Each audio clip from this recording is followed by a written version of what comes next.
this is the comparison, the shotgun between the mini cameras I was going to go through. And so I've got the RunCam ScopeCam on your left. From the left to the right, we've got the GoPro Session 5 black, and then I'm going to put my Go3 on here, just right here. And then it's going to have the DJI Action 2 on here. So I'm just going to walk around, do some footage, get some samples. This camera is really not really an apples to apple comparison. So let me just do a quick, turn them all on. It's starting to rain a little bit, so I better do this real quick, guys. They're on the same mode, 4K, 30 frames, except for these two right here. This is only 2.7K, and I think this is only 1080p. I'm going to do a couple rounds. It's starting to rain here, guys, so I'm going to do this real quick. So I'm just going to do a round here. Don't know how long the mic is going to cover this. I think I got everything recording. Alright, so we're doing a selfie. This camera won't be okay. So this is the selfie. Okay. All these are waterproof, so do some building shots. Too bad it's not sunny. I can get a little bit more sunny shots. It's a little bit better.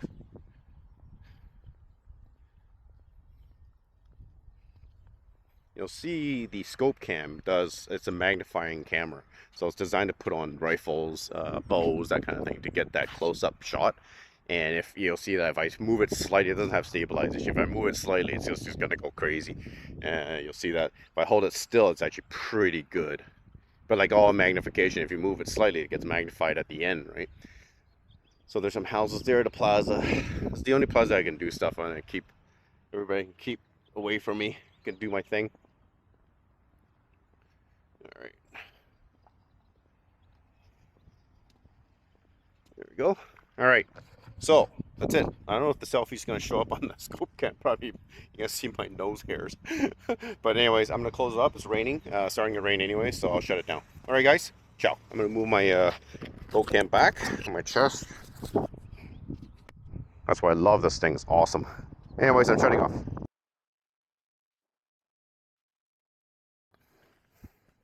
My stuff in this car.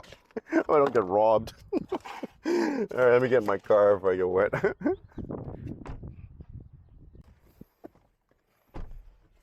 Alright guys, I'm back in my car camera. I'm just going to put my my little thing up here so you guys can do a little...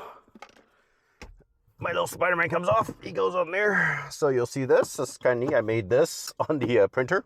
So I just take that, pop it in. I don't know if this is going to spin around, but there it goes. Now we're on the car clip. I'm going to pack up, guys. I'm going to head back, and I'm going to spin my camera around so you can have the POV of me driving back. Isn't that fun? No, not really. So this thing spins around, goes this way, and there you go. Sweet.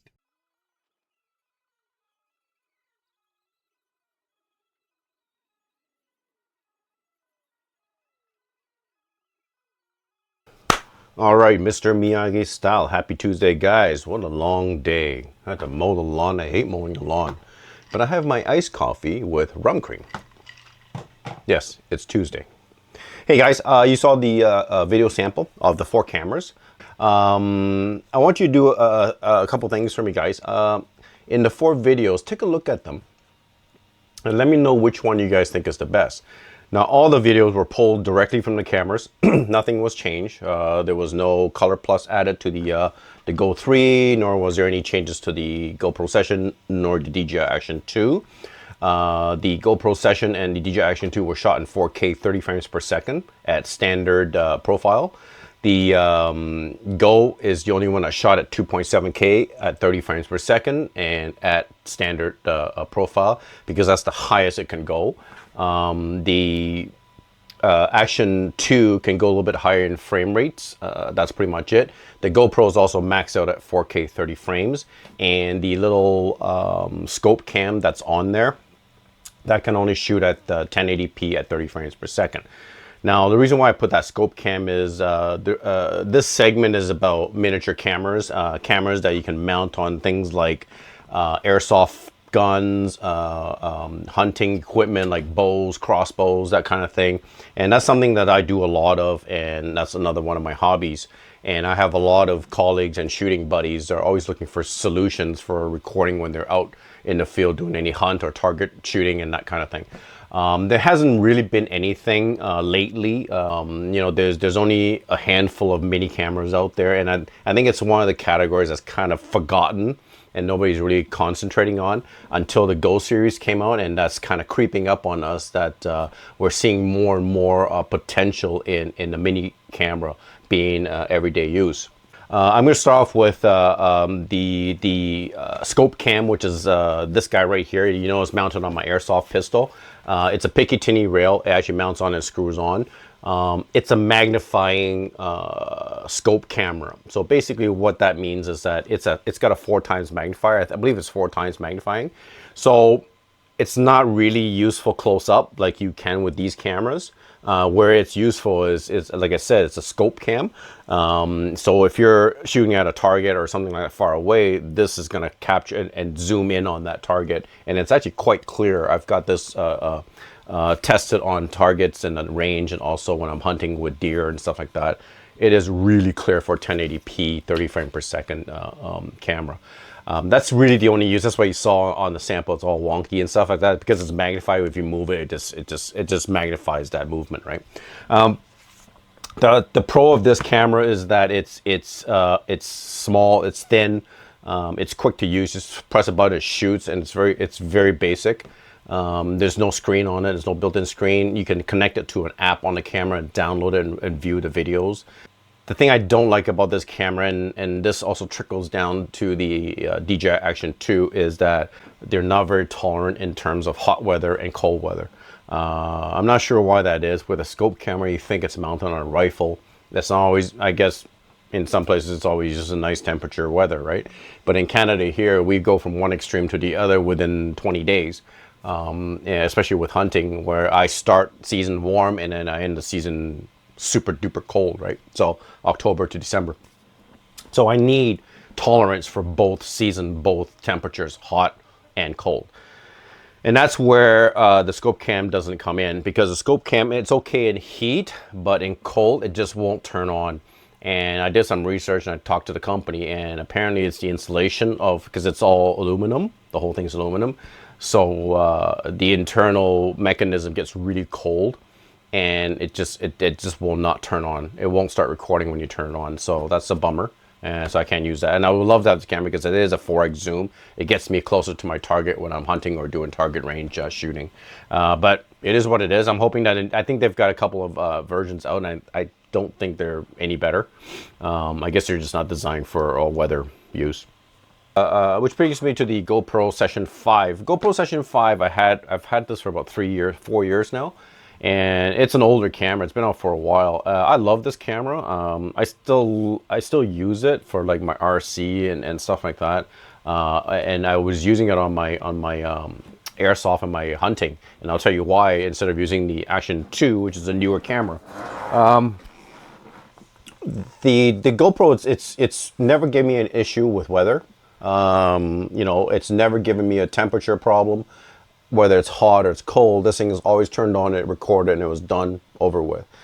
That said, that you know, it does, with all these little tiny cameras, they all have built-in batteries. So I'm surprised that the battery hasn't died on this yet, because any lithium battery has a life cycle, right? So once that life cycle is gone, you have to replace it, or the thing goes in the garbage. But it seems to be still holding on to the charge. Not as long anymore, but it still works. So it's a good kind of get around, play around camera. It is waterproof without a case. There is no screen. It has an LED in the top. So a very, very basic unit. The one thing I don't like about this, compared to the other two that I'm about to show you, is that there is no screen, whether built in or a docking type of station with this, or base. The only way you can, to view videos on the camera or download it is via your phone, tablet, or computer. I'm not a big fan of GoPro Quick. I think it's a horrible software, in my opinion, guys. I've always had issues with Quick, and it's finicky. It sometimes want to connect, sometimes it doesn't want to connect. I'm just done with that software, and it's not a very intuitive software either. But it gets me by, it gets my video down, and that's all I needed to do. And normally I connect it to the computer and I just download it directly to the computer anyway, so it's redundant. Now, reliable. I love the GoPro 5 Session. Don't get me wrong, I'm not a fanboy, guys. I have GoPros that I love. Usually the older models, and they're built like tanks. It's just the newer generations I'm not really a big fan of. So anyways, that's my opinion. You care? You don't care? Who cares? Now, second of that, I'm going to go through cycle these quickly. The Action 2. When I had the GoPro Session, I was looking for a small format camera about the size of the GoPro Session 5. It's very close. I've got a frame around this one, so it's actually kind of smaller. I'll take it out of the frame here. So this is the actual camera, the Action 2 camera, and this is the Session 5. It's actually smaller, it's thinner, and it has a beautiful screen on this thing. Like, it's just a gorgeous, responsive screen, and all the settings are on there. So you can view your videos, you can frame your videos, that kind of stuff, right? So, which is kind of nice, and that's the reason why I bought this. I go, oh, awesome. Something, DJI is a good brand. They came out with a camera that's small, that's mountable on my bow, my crossbow, my rifle, that's got a screen on it. Yeah, built-in battery again. You don't get a long period of running time on the battery. So I think it's about 45 minutes in a good day. And it doesn't really matter because how I use it, I do short bursts at a time anyways.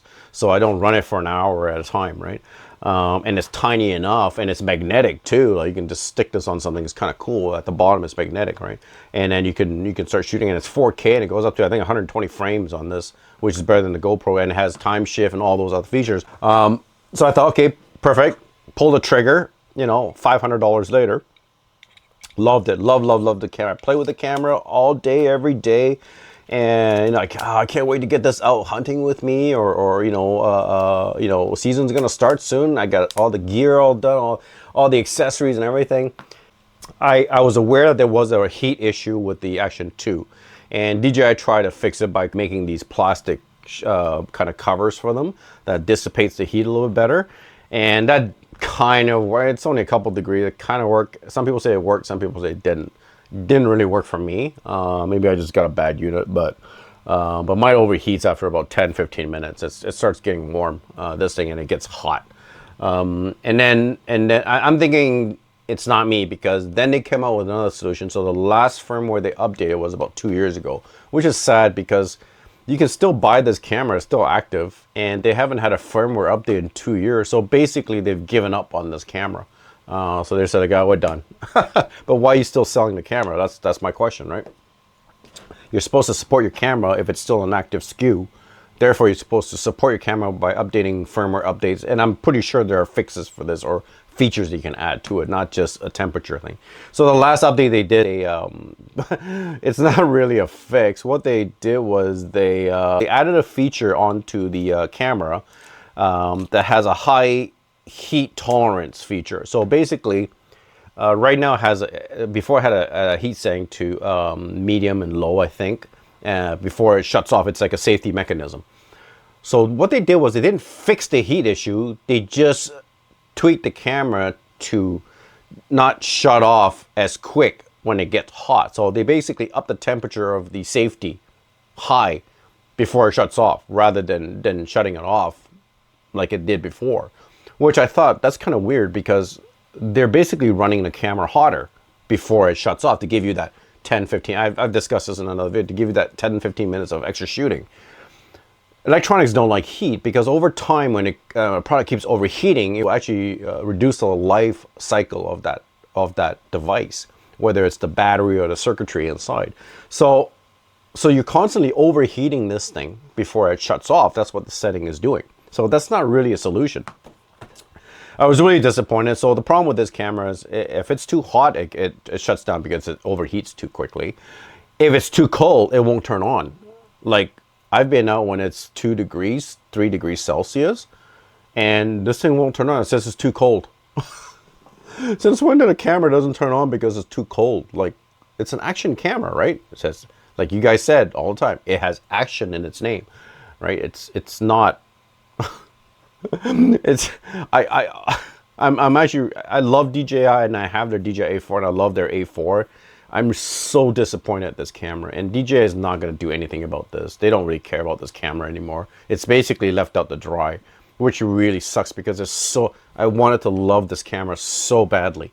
It's such a great design, but it's really just used. I can't even sell this thing. It's that bad. Anyways, that said, we'll move on to the last one.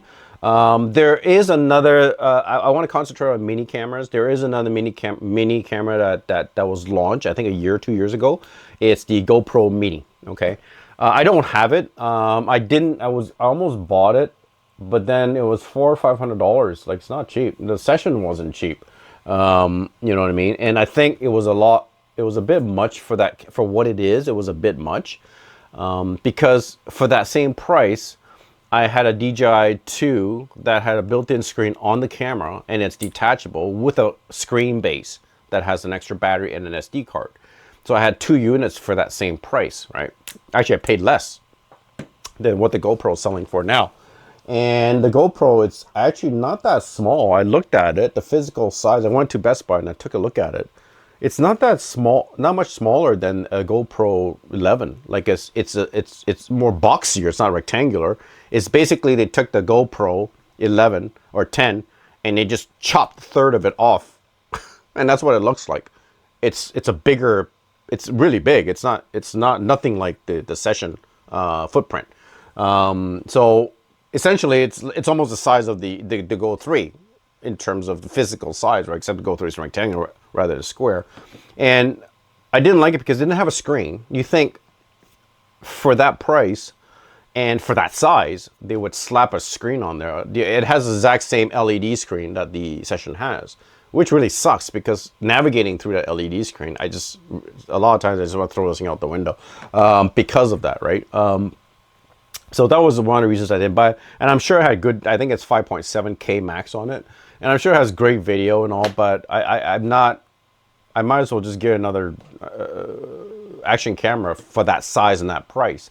And again, it didn't have the screen. It didn't even have the option of a base, like a viewable base like the Action 2 or the Go 3, which is really why I like these, because you have that docking base that is that's your battery recharger, as well as a big screen that you can view and all the settings, and it's and even better with the Go 3, and I'll explain why. That was the big drawback and why I didn't get the Mini, and thank God I waited, because I got the Go 3, and yeah, it's 2.7K, but we'll get to that in a second. And let's be really honest, guys. Excuse me. Look at the size of, I'll just take this off. Okay. This is the DJI 2, Action 2. This is the Session 5, and the Mini is bigger than this. The GoPro Mini is even bigger.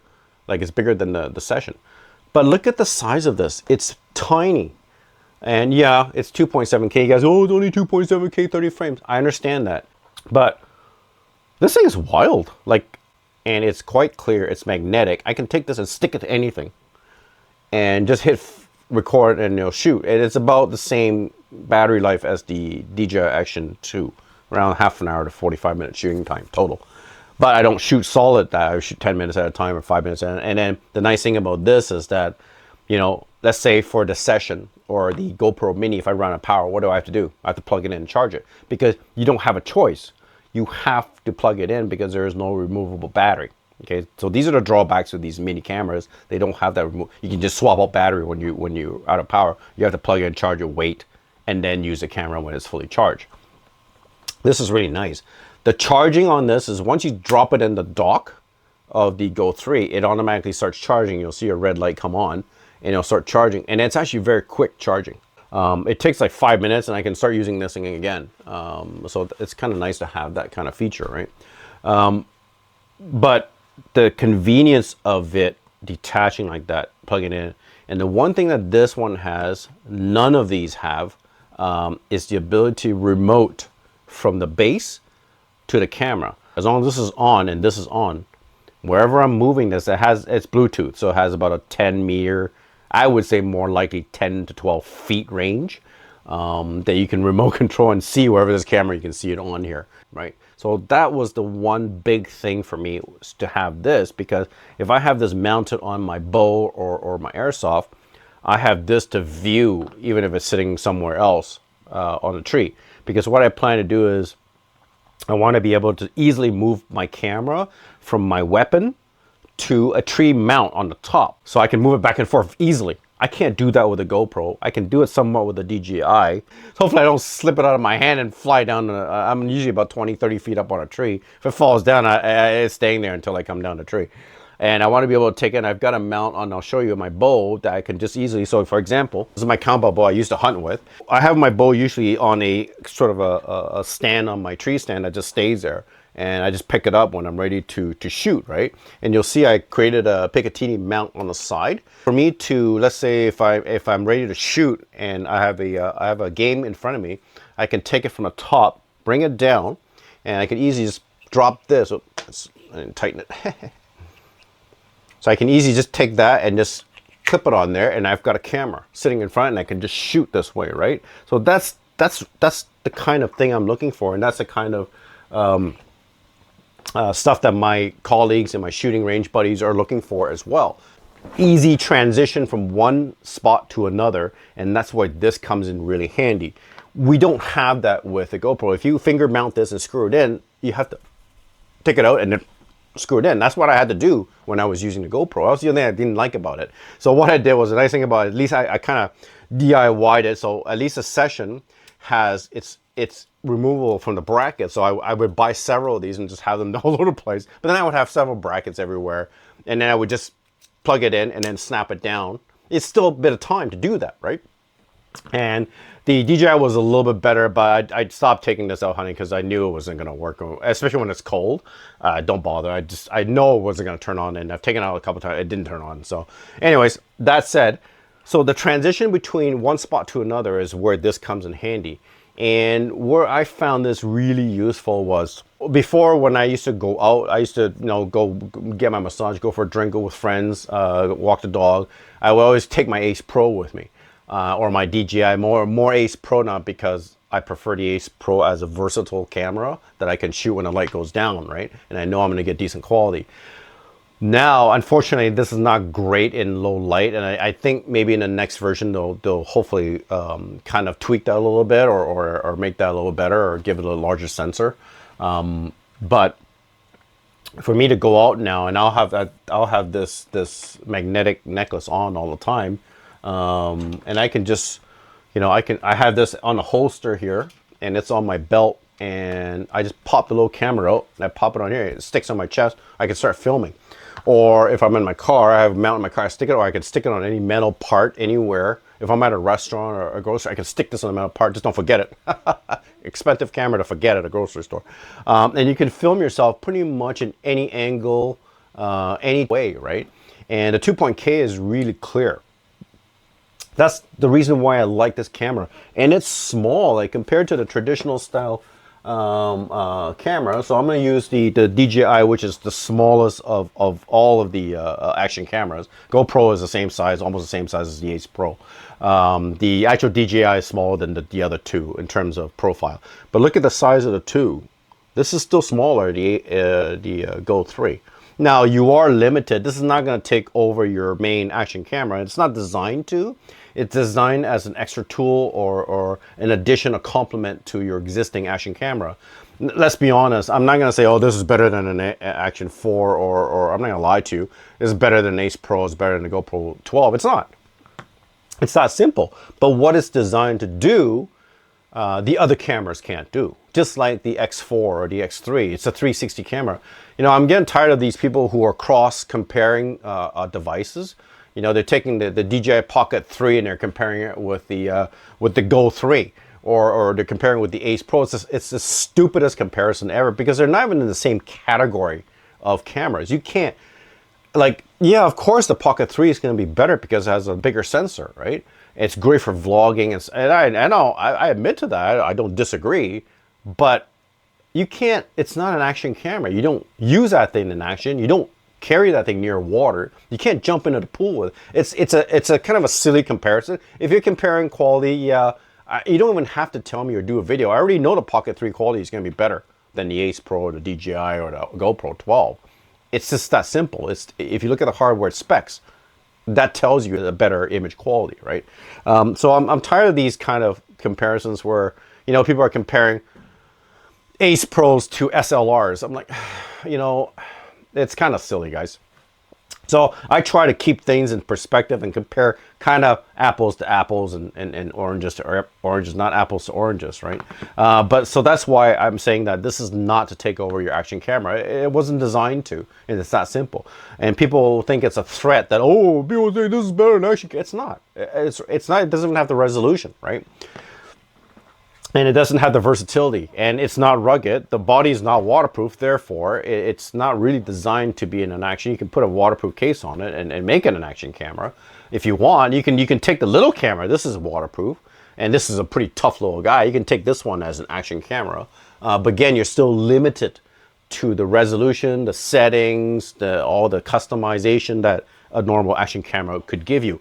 Even an external mic system, you can't hook up an external mic to this, which I hope they will change in the next version, right?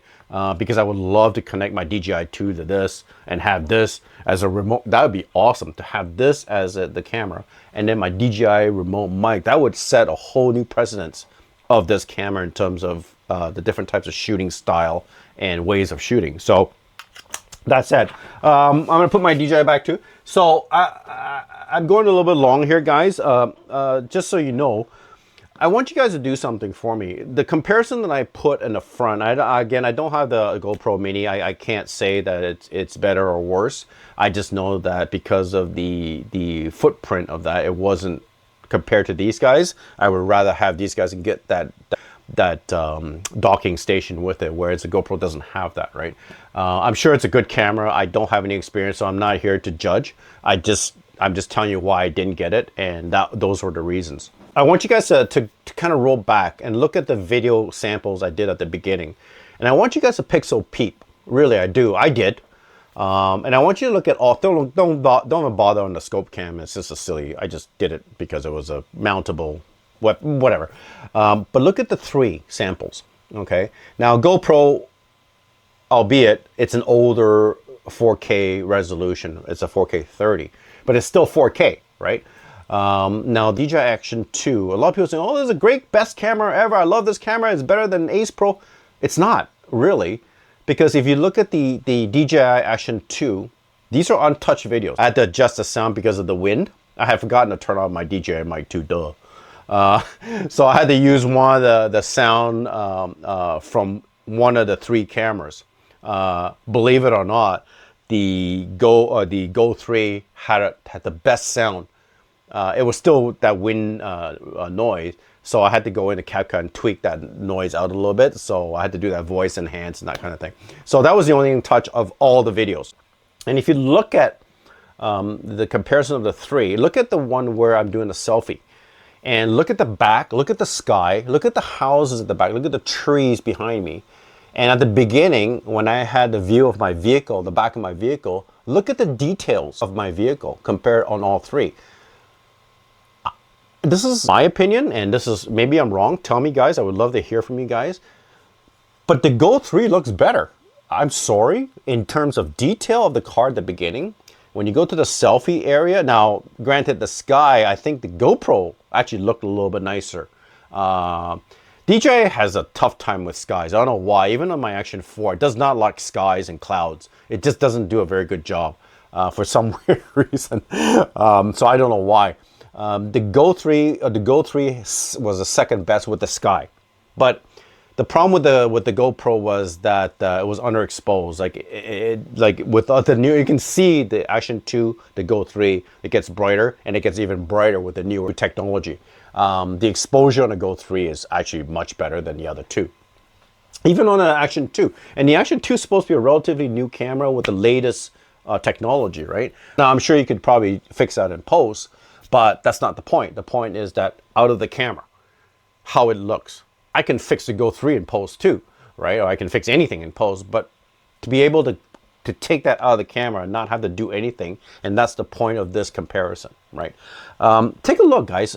Go back and just I know you don't have to hear me chat and blah blah blah. Just go back and just look at the three very closely and just pixel peep, blow it up, zoom it in, because I did, and I correct me if I'm wrong, but I think the Go 3 looks better. The exposure is better. I think the detail is actually a little bit better, and this is from a 2.7K small sensor camera. Maybe I'm hallucinating. Maybe I'm going blind. Maybe I'm getting too old. But yeah, that's it, guys. You guys have probably heard the new news. On the 13th, they're launching a new camera. Insta360 will be launching a new one, another one. These guys are on fire. They just keep launching cameras. And from the sounds of it, it looks like it's going to be the new Go camera. There's rumor flying around. There's a 3S. Oh, I know that it's going to be 4K. And oh, I know that it's going to be the new Go camera. It's going to be the successor to the Go 3. So it'll be interesting to see what they come up with, and I hope they fix, or not fix, but I hope they change a couple things. The have a removable battery on the docking station would be awesome. Having a removable SD card expansion on the docking station would be awesome instead of a built-in memory on the camera. Have both, you know, have the built-in camera, but have a slot for us to do storage. So we can put a 512 gig in there, and we just keep pumping the 64, 128 gig recorded videos onto the SD card. So that would be a great option to have. Low light shooting would be great. It has the LLS on here, but it's got a small sensor. There's only so much you can do with this, and it'd be great to have a larger sensor. Even like one step up would be an improvement for low light shooting. And a couple of small things, nothing major. I didn't really have much complaints about this camera. Just things like that. So keep an eye out on the 13th, guys. They're launching the new, hopefully, Go 4, quote unquote. I don't know yet, but I'll know the same time you guys will. This is not a sponsor review in any way, guys. I do this for fun. I do this in my extra time. I don't get paid by anybody to do this. Yes, I do get the occasional free things that are sent to me to test out. That's great because I get to test it out for you guys, and I'll just give you my opinion, whether it's good or bad. You can take that information and do whatever you want with it, guys. I have full discretion with my content. None of the companies who provide me with products have any say in my videos. So these are my opinion and how I use the camera. It's that simple, guys. And if you use the camera the same as me, and you can benefit from my information, I've done my job. Have a great one. Drop me any questions you have. And like I said, I'd love to hear your opinion on the sample footage of those three cameras. Don't worry about the other one. And tell me which one you think is better. There are some pros and cons. Like in some parts, the GoPro's better. Some parts, the DJI is better. And I think a lot of parts, the Go 3 is better. And it's kind of weird that that's a 2.7K camera against a 4K. On that note, have a great one. Respect. Ciao.